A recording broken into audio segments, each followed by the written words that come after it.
नमस्कार, तेज हरियाणा पर आपका स्वागत है। यदि आप पहली बार हमारे चैनल पर आए हैं तो सबसे पहले सब्सक्राइब करें, उसके साथ ही बेल आइकन भी दबा दें ताकि हर अपडेट आपको सबसे पहले पहुंचा सके। नमस्कार, तेज हरियाणा के फटाफट 25 बड़ी खबरों के इस बुलेटिन में आपका स्वागत है। दोस्तों, आज है 9 जनवरी, दिन शनिवार। यदि आप प्रदेश हरियाणा से हैं तो सबसे पहली गुजारिश, आप चैनल को सब्सक्राइब जरूर कर लें। तो चलिए बिना कोई देरी शुरुआत करते हैं हरियाणा की फटाफट 25 बड़ी अहम खबरों की। आखिर किसानों की 9वीं बैठक भी बेनतीजा खत्म। सरकार के साथ किसानों की 9वें दौर की बातचीत भी बेनतीजा रही। 44 दिन से दिल्ली के दरवाजे पर आंदोलन कर रहे किसानों ने बैठक में तलख रुख अपनाया।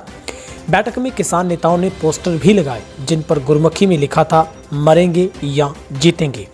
बैठक के बाद भी किसानों के तलख तेवर कायम रहे। कृषि मंत्री तोमर ने भी माना 50% मुद्दों पर मामला अटका हुआ है, इसलिए अगली बैठक 15 जनवरी को करने का फैसला लिया है। सरकार से कहा, लोगों की बात कम सुनी जाती है। आप जिद पर अड़े हैं, आप अपने अपने सेक्रेटरी, ज्वाइंट सेक्रेटरी को लगा देंगे, वे कोई न कोई लॉजिक देते रहेंगे। हमारे पास भी लिस्ट है, फिर भी आपका फैसला, क्योंकि आप सरकार हैं। लोगों की बात शायद कम सुनी जाती है, जिसके पास ताकत है उसकी बात ज़्यादा होती है। इतने दिनों से बार बार इतनी चर्चा हो रही है, ऐसा लगता है कि इस बात तो निपटाने का आपका मन नहीं है, तो वक्त क्यों बर्बाद करना है। आप सही साफ जवाब लिखकर दे दीजिए, हम चले जाएंगे। ये बात कहना था बलवीर सिंह राजेवाला का। वहीं पर बैठक का माहौल गर्म था और उन्होंने कहा कि हमने कह दिया कि कानून वापसी के अलावा कुछ भी मंजूर नहीं है। हम किसी कोर्ट में नहीं जाएंगे, कानून वापस हो नहीं तो हमारी लड़ाई चलती रहेगी। सरकार ने हमारी और हमने सरकार की बात नहीं मानी है। तारीख पर तारीख चल रही है। बैठक में सभी किसान नेताओं ने एक आवाज में बिल रद्द करने की मांग की। उन्होंने कहा कि हम चाहते हैं कि बिल वापस हो, लेकिन सरकार चाहती है कि संशोधन हो। सरकार ने हमारी बात नहीं मानी तो हमने भी सरकार की बात नहीं मानी। बैठक के दौरान कृषि मंत्री ने कानूनों को वापस लेने की किसानों की मांग को एक बार फिर ठुकरा दिया। इस बार किसान नेताओं ने कहा कि हम राजनीतिक दल नहीं, कानून वापसी करें तो घर वापसी हो जाएगी। डीएम यूनिवर्सिटी के डिग्री धारकों को बड़ी राहत। हरियाणा में 8 साल पहले निकली पीएचडी की पोस्ट पर चयनित हो चुके डीएम यूनिवर्सिटी के आवेदकों को हाईकोर्ट ने राहत प्रदान की है। हालांकि इस मामले में हाईकोर्ट के सिंगल बेंच के आदेश को नहीं मानने पर कंटेप्ट कोर्ट ने सरकार को नियुक्ति देने का आदेश दिया था। शुक्रवार को इस मामले में सरकार की तरफ से जस्टिस अरुण की अदालत में रिव्यू पिटीशन लगाई गई।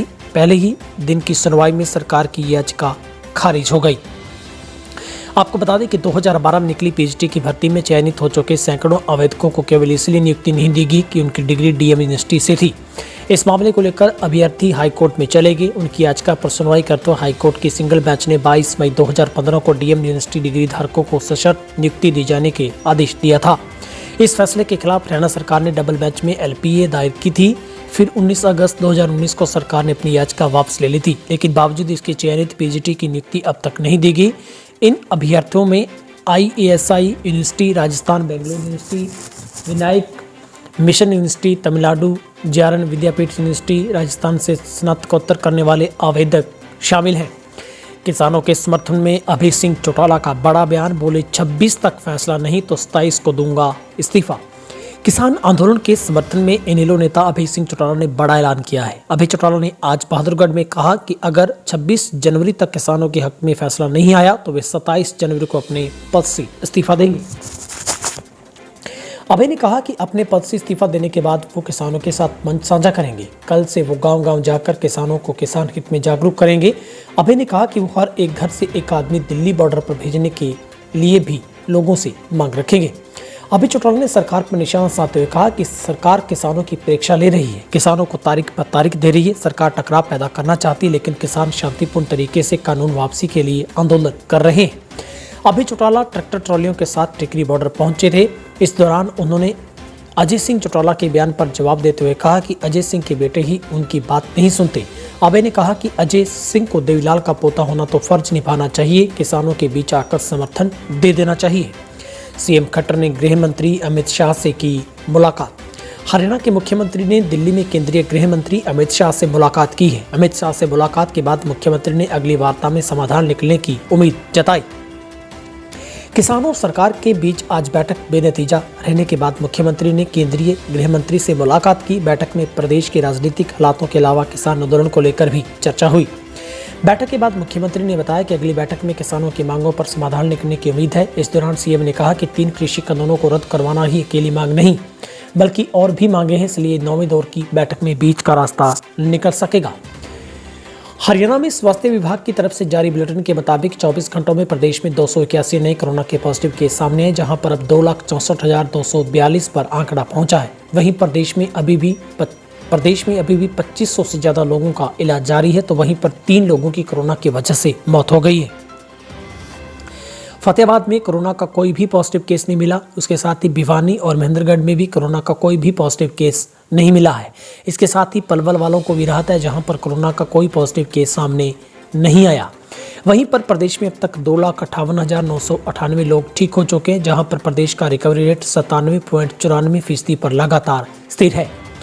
वहीं पर गुरुग्राम में 63 लोगों की कोरोना रिपोर्ट पॉजिटिव पाई गई है। फरीदाबाद में 48, सोनीपत में 18 और सोनीपत के बाद हिसार में 8, अम्बाला में 22, करनाल में 13, पानीपत में 13, रोहतक में 15, पंचकुला में 34, यमुनानगर में 14 और बाकी सब जिलों में 8 से नीचे कोरोना के पॉजिटिव केस सामने आए हैं।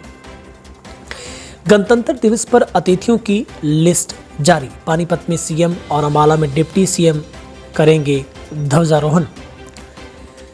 हरियाणा के 2 पोल्ट्री फार्मों में मिला बर्ड फ्लू का संकेत, 10 किलोमीटर तक का एरिया सर्विलेंस जोन घोषित। हरियाणा सरकार ने पंचकुला जिले के 2 पोल्ट्री फार्मों के पक्षों में एवियन इन्फ्लूएंजा यानी कि H5N8 मिलने पर उनके 1 किलोमीटर की परिधि में संक्रमित जोन तथा 1 से 10 किलोमीटर की परिधि के क्षेत्र में सर्विलेंस जोन घोषित किया है।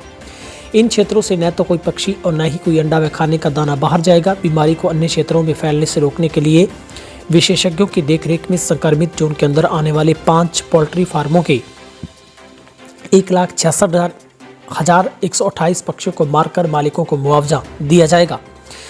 हरियाणा के पशुपालन एवं डेयरिंग मंत्री जयप्रकाश दलाल ने आज चंडीगढ़ में अपने आवास पर प्रेस कॉन्फ्रेंस में दी। इस अवसर पर पशुपालन व डेयरिंग विभाग के निदेशक डॉक्टर वीरेंद्र सिंह भी मौजूद रहे। दलाल ने बताया कि राज्य सरकार अपने प्रदेश के लोगों द्वारा की जाने वाली पोल्ट्री व्यवसाय के प्रति सचेत है। जो ही सरकार के संज्ञान में यह लाया गया तो पंचकुला जिला के पोल्ट्री फार्म में किसी बीमारी के कारण पक्षी मर रहे हैं तो तुरंत जांच करने के आदेश दिए गए थे। विभाग द्वारा जांच करने पर पाया गया कि पिछले करीब 1 माह में इन पोल्ट्री फार्मों में करीब 4 लाख पक्षी मर गए हैं। पन्नालाल के मामले में अब झुकी सरकार। सोशल मीडिया पर डाली थी दुष्यंत चौटाला से संबंधित post. Deputy CM Dushyant Chautala से संबंधित सोशल मीडिया पर पोस्ट करने के मामले में बर्खास्त ड्राइवर का मामला हाईकोर्ट में जाने के बाद आखिर सरकार को झुकना पड़ा। तहसीलदार के ड्राइवर को बर्खास्त करने के आदेशों को निरस्त कर दिया गया है। गुरुवार को वहां से एसडीएम ने पन्नालाल की सेवा बहाली के आदेश जारी कर दिए। हाई कोर्ट में शुक्रवार को सुनवाई के दौरान सरकार ने ड्राइवर को बर्खास्तगी के आदेश वापस करने की जानकारी दी। प्रशासन की तरफ से फिर से ज्वाइनिंग करवाने की सूचना मिलते ही पन्नालाल हांसी लघु सचिवालय में पहुंच गए। हांसी तहसीलदार कार्यालय में तैनात ड्राइवर पन्नालाल को डिप्टी सीएम दुष्यंत चौटाला के खिलाफ सोशल मीडिया पर पोस्ट करने के आरोप में नौकरी से हटा दिया गया था। गृह मंत्री अनिल विज गणतंत्र दिवस पर इस बार नहीं फहराएंगे तिरंगा। हरियाणा सरकार ने 72वें गणतंत्र दिवस पर प्रदेश के सभी जिलों पर ध्वजारोहण के लिए अतिथियों की लिस्ट जारी की है, जहां पंचकुला में राज्यपाल सत्यदेव नारायण आर्य ध्वजारोहण करेंगे। वहीं मुख्यमंत्री मनोहर लाल पानीपत में व डिप्टी सीएम अम्बाला में ध्वजारोहण करेंगे। दूसरी ओर हरियाणा के गृह मंत्री अनिल विज इस बार गणतंत्र दिवस पर ध्वजारोहण नहीं करेंगे। ध्वजारोहण का समय गणतंत्र दिवस के दिन सुबह 10 बजे का रखा गया है। ग्राम सचिव की परीक्षा के लिए हरियाणा रोडवेज चलाएगी विशेष बसें। शनिवार और रविवार को ग्राम सचिव पद की लिखित परीक्षा है। दूसरे जिलों में पेपर देने के लिए जाने वाले परीक्षार्थियों को किसी तरह की परेशानी नहीं आई। इसके लिए रोडवेज द्वारा 10 स्पेशल बसें चलाई जाएंगी, जो परीक्षार्थियों को परीक्षा केंद्रों पर पहुंचाने का काम करेगी। जिस भी रूट पर परीक्षार्थियों की संख्या होगी उसी रूट पर इन बसों को भेजा जाएगा। ग्राम सचिव पद की भर्ती के लिए 9 और 10 जनवरी को लिखित परीक्षा है। परीक्षा सुबह और शाम को 2 शिफ्टों में होगी। प्रदेश भर में करीब 6.25 लाख परीक्षार्थियों ने आवेदन किया होता, जिनमें से 40% परीक्षार्थियों के परीक्षा केंद्र को दूसरे जिलों में आए हुए हैं। सुबह की शिफ्ट में 8:30 बजे की परीक्षा केंद्र में एंट्री शुरू हो जाएगी। 9:30 बजे के बाद परीक्षा केंद्र में एंट्री नहीं हो पाएगी। नेताओं के बड़े बयान। हुड्डा ने कहा गिर जाएगी सरकार। खट्टर बोले सपने देखते रहने चाहिए। केंद्र सरकार के 3 कृषि कानूनों के विरोध की गर्मी सबसे ज्यादा हरियाणा की राजनीति को गर्म कर रही है। कृषि कानूनों के विरोध में पंजाब, हरियाणा, राजस्थान, मध्य प्रदेश सहित कई राज्यों के किसान हरियाणा दिल्ली बॉर्डर पर पिछले 1 महीने से ज्यादा आंदोलन जारी रखे हुए हैं। किसानों के इसी आंदोलन को लेकर कांग्रेस सहित तमाम विपक्षी दल नेता केंद्र के साथ हरियाणा सरकार को आड़े हाथ ले रहे हैं। नेताओं की इसी बयानबाजी में कांग्रेस के दिग्गज नेता भूपेंद्र सिंह हुड्डा व हरियाणा के मुख्यमंत्री अब आमने सामने आ गए हैं। हरियाणा के मुख्यमंत्री रह चुके भूपेंद्र सिंह हुड्डा पिछले कई दिनों से प्रदेश सरकार को किसान हितैषी न होने का दावा कर रहे हैं और अपने बयानों में लगातार सरकार के गिरने की बात कर रहे हैं। आज भी उन्होंने झज्जर में कांग्रेस नेत्री गीता बुक्कल के निवास पर मीडिया के सामने आई और सरकार पर जमकर निशाना साधा। हुड्डा ने कहा कि कृषि कानून को रद्द करना ही हल है, संशोधन कोई हल नहीं। उन्होंने कहा कि उनकी सरकार आते ही तुरंत प्रभाव से कृषि कानून को रद्द कर दिया जाएगा। किसान आंदोलन पर युवाओं का अनोखा प्रदर्शन, 40 किलो का हल कंधों पर उठा पहुंचे टेकरी बॉर्डर। सावन के महीने में भगवान शिव को खुश करने के लिए लोग डाक या पैदल कावड़ लेकर आते हैं ताकि लोगों की इच्छाएं पूरी हो सके, लेकिन किसान आंदोलन के समर्थन में कुछ युवाओं ने अनोखा प्रण लिया है। दरअसल नरवाल के दमताना गांव के कुछ युवकों ने प्रण लिया कि वो अन्नदाता का हथियार हल को कंधे पर उठाकर टेकरी बॉर्डर पर जाएंगे ताकि सरकार को सद्बुद्धि आए और तीनों कृषि कानून वापस हो जाएं। नरवाना से टिकरी बॉर्डर की तरफ लगभग 200 किलोमीटर है और यहाँ पर 40 किलोग्राम वजनी के हल पर कंधे पर उठा युवा सर पर दौड़ेंगे। ज्यादा वजनी होने के कारण युवाओं के कंधों पर निशान पड़ गए हैं। यही नहीं, युवाओं के अनुसार उन्होंने कल शाम को यात्रा शुरू की थी, बिना कुछ खाना खाए ही दौड़ रहे हैं ताकि सरकार जल्दी समझ में आए कि इन कानूनों को वापस लेने में इनके अलावा कोई चारा नहीं है। मोदी सरकार के समर्थन में आए अजय सिंह चौटाला बॉर्डर पर धरने लगाने वाले किसानों को दी नसीहत। कृषि कानून के विरोध में आंदोलन कर रहे किसानों को जननायक जनता पार्टी के राष्ट्रीय अध्यक्ष अजय सिंह चौटाला ने नसीहत दी है। अजय सिंह चौटाला ने कहा है कि मैं कामना करता हूं कि आज होने वाली बैठक में हल निकल जाए, लेकिन किसानों को अपनी जिद छोड़नी चाहिए। अजय सिंह चौटाला ने कहा कि सरकार कानून में संशोधन करने के लिए तैयार है। उन्होंने कहा कि कानून कभी रद्द नहीं होते, कानूनों में संशोधन होता है। किसान बैठकर बातचीत करे, हल निकल जाएगा। किसानों की अधिकतर मांगे मानी जा चुकी हैं। केंद्र सरकार के कृषि कानूनों के खिलाफ दिल्ली के अलग अलग बॉर्डर पर जारी किसान आंदोलन का 44वां दिन रहा। किसान संगठनों और सरकार के बीच विज्ञान भवन में बातचीत हुई, लेकिन बेनतीजा खत्म हो गई। गणेश जी की आकृति में बन रही हरियाणा की यूनिवर्सिटी, सीएम ने किया मॉडल का अनावरण। हरियाणा के मुख्यमंत्री ने आज गुरुग्राम यूनिवर्सिटी पहुंचे और यहां इंटीग्रेटेड मास्टर प्लान मॉडल का अनावरण किया। गुरुग्राम के सेक्टर 85 में यूनिवर्सिटी का निर्माण कार्य शुरू है, जो करीब 450 करोड़ की लागत से बनकर तैयार होगी। मुख्यमंत्री ने यूनिवर्सिटी के सभी सदस्य और उपकुलपति मार्कंडेय आहूजा को इसकी बधाई दी। दरअसल गुरुग्राम यूनिवर्सिटी अस्थायी तौर पर सेक्टर 51 में चल रही है, जिसको स्थायी करने के लिए यूनिवर्सिटी की इमारत का निर्माण कार्य गुरुग्राम के सेक्टर 85 में किया गया है। ये पहली ऐसी यूनिवर्सिटी होगी जिसकी इमारत गणेश भगवान की आकृति में नजर आएगी। भारतीय सभ्यता और संस्कृति को कायम रखने के साथ साथ पढ़ाई में भी भारतीय संस्कृति को पूर्ण तरीके से शामिल किया जा सके। सोनीपत में काले तेल की अवैध फैक्ट्री को किया गया सील। सीम फ्लाइंग हरियाणा भर में अलग अलग जगह पर पहुंचकर लगातार नकली और अवैध कारोबार पर नकेल कस रही है और इसी के चलते सोनीपत के मुरथल में भी अवैध काले तेल की कालाबाजारी को लेकर बड़ी कार्रवाई सीएम फ्लाइंग द्वारा की गई है। जानकारी के अनुसार मुरथल गांव के अंतर्गत गांव धतूरी में काले तिल की एक अवैध फैक्ट्री चल रही थी, जिसकी सूचना सीएम फ्लाइंग को दी गई थी, जिसके बाद रेड की गई। रेड के दौरान मौके से फैक्ट्री में 66,000 लीटर अवैध काला तेल, वहीं तारकोल से भरी 63 ड्रम पकड़े गए। फ्लाइंग की टीम ने मौके पर अवैध काले तेल के 4 बड़े टैंकर और जमीन में बनाए गए होंद को भी पकड़ा। जानकारी के अनुसार अवैध रूप से चलने वाली फैक्ट्री को गांव दतोरी के सुरेश चला रहे थे और वहीं करमवीर राठी, किशोरी लाल और अन्य मजदूर मौके से फरार हो गए। बीजेपी का किसानों से संवाद करनाल से होगी शुरुआत और पूरे हरियाणा में होंगे कार्यक्रम। हरियाणा और दिल्ली बॉर्डर पर चल रहे किसान आंदोलन के बीच हरियाणा सरकार ने किसानों से संवाद के कार्यक्रम पूरे राज्य में आयोजित करने का फैसला किया है।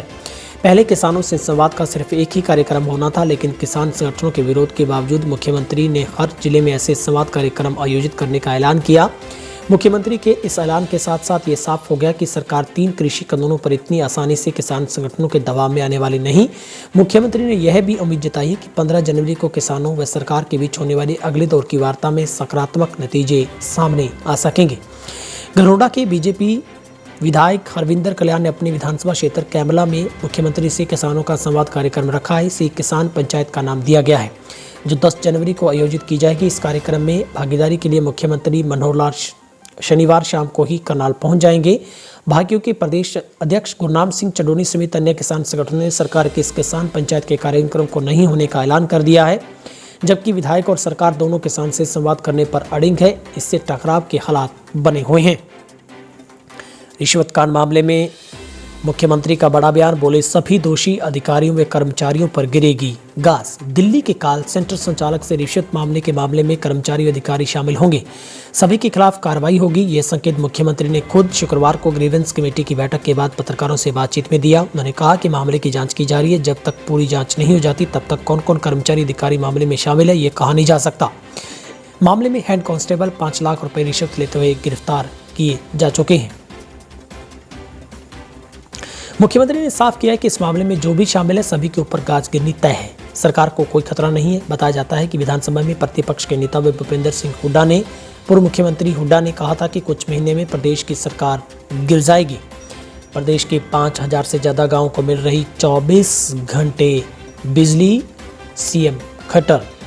मुख्यमंत्री खट्टर ने कहा है कि प्रदेश के 5000 से भी ज़्यादा गाँव में 24 घंटे बिजली दी जा रही है। पहले चाहे किसी ने 24 घंटे बिजली देने की बात कही हो, लेकिन हमने बिना कहे ऐसा कर दिखाया। उन्होंने ये भी बताया कि वर्तमान सरकार के कार्यकाल में प्रदेश में बिजली के क्षेत्र में बेहतरीन कार्य हुए हैं।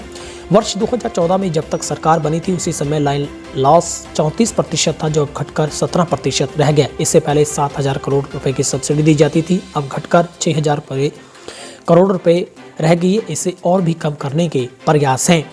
केवल किसान संगठन लेंगे आंदोलन का फैसला, बाबा लखा के सहारे हल निकालने की केंद्र की कोशिश को बड़ा झटका। केंद्र सरकार और किसान नेताओं के बीच आज 8वें दौर की बातचीत होनी थी। इसमें केंद्र सरकार कृषि कानूनों को लागू करने या न करने का अधिकार राज्यों को देने का विकल्प किसानों के सामने पेश कर सकती थी।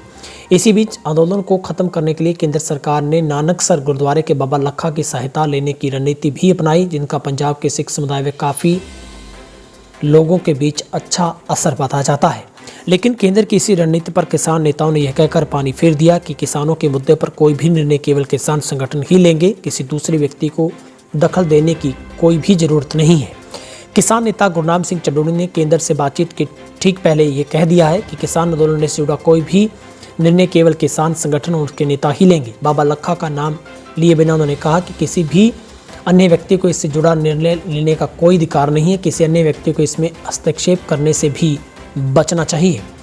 किसान नेता योगेंद्र यादव ने कहा कि 7 जनवरी को किसानों के ट्रैक्टर मार्च को देखते हुए केंद्र सरकार की नींद हराम हो गई है।